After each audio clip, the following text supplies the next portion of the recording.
Hi there, my name is Elise and I am a holistic wellness coach specializing in integrated attachment theory. And I work with anxiously attached women to help them to overcome their core wounding and their anxious tendencies in dating and help them to feel more secure so that way they can attract that secure, loving partnership that they've always desired and truly deserve.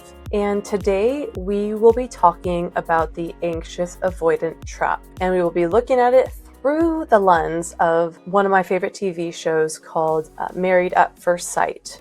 And just to let you know before we begin, so the anxious-avoidant trap is a common pairing of anxiously attached individuals with avoidantly attached individuals. And the reason why this happens is that each party reinforces the negative thinking of the other. So essentially, an anxiously attached person feels like they're always abandoned, they will always be alone, they will always be rejected, they're never enough. And the avoidant partner helps them to reinforce that. On the flip side, the avoidant partner always feels like there is something wrong with them, that they're defective, that they're not good at relationships. They'll never be good enough to be in a relationship. They always feel like they are suffocated in relationships or trapped, and they feel like they cannot rely on their partner to meet their needs. They only feel like they can meet their own needs. And those feelings is exactly what the anxious partner will help them to feel. And the reason why you think consciously, like, oh, if that's how they always feel and they don't want to feel that anymore, then why did they keep going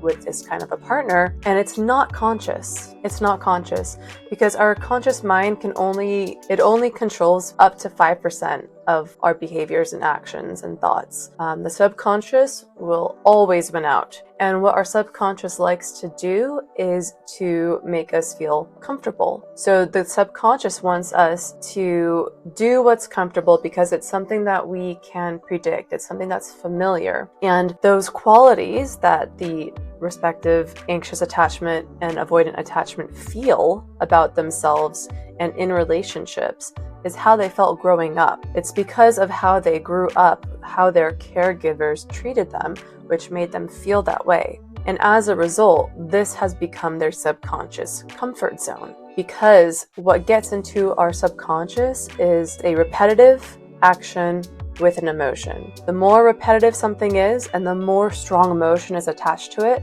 the deeper it gets into our subconscious. So for instance, an anxious attachment child, if they have a lot of inconsistency, they never know when their needs are going to be met, and they feel like they're always rejected or not enough, that gets repeated over and over and over in their childhood. And they feel like, as a child, it feels like a life or death situation because you're completely reliant on your caregiver to meet your needs.